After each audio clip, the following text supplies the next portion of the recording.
Professor Robert T. Watson is the UK government's chief scientist at the Department for Environment, Food and Rural Affairs. He's also director of the Secretariat of the IAASTD, the international research programme that for the last 3 years has been assessing the sustainability of agriculture worldwide, taking into account population growth, climate change and loss of biodiversity.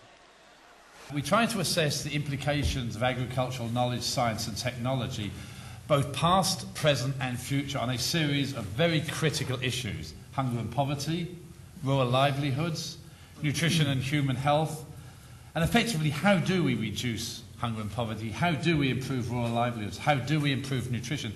And the key point is, how do we do it in a way that is environmentally, socially, equitable and economically sustainable. The report estimates there are currently 850 million malnourished people in the world and predicts that number is likely to expand as the world's population increases from 6.6 to a possible 9 billion by the year 2050. It says food prices are generally rising across the globe and food supplies are unevenly distributed.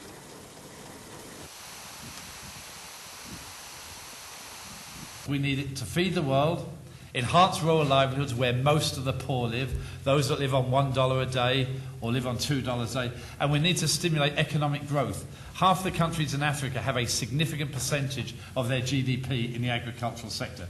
At the same time, we need to meet food safety standards, make sure we don't have pesticide residues, unacceptable levels of hormones, heavy metals, etc. And all of this must be done in an environmentally and socially sustainable manner.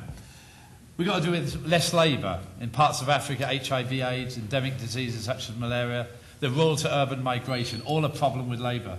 Less water. Other sectors are demanding more water, so our agricultural sector will have to deal with less water. And climate change will mean there's less water, especially in some of the dry areas. Less arable land. Land is degrading. More competition for land from biofuels, from roads, from cities.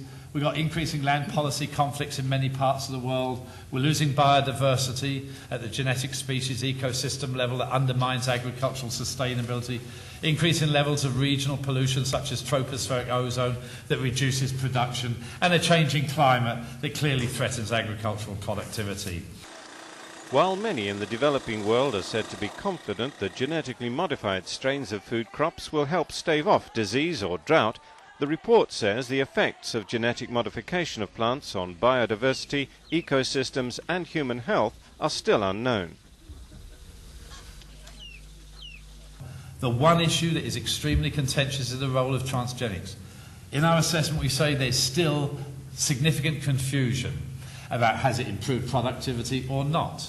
In some cases, yes. In other places, no. Are there adverse health effects? Are there adverse environmental effects? There's certainly GMO. We need to look at transgenics on a case-by-case basis. We need to make sure we've got the right biosafety controls in place. So we're not saying biotechnology is good or bad. Biotechnology generally clearly will contribute. Transgenics, we need to look at it very carefully. On the controversial question of biofuels, the report admits there is disagreement among the experts about whether encouraging farmers to switch from food crops to biofuel crops will only exacerbate future food shortages.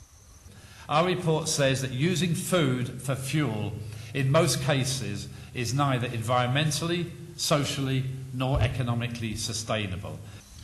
The report's authors hope there will now be a worldwide debate on the issues raised, leading to a global policy structure which countries and international bodies can use as guidance in steering agriculture in a positive direction over the next 50 years.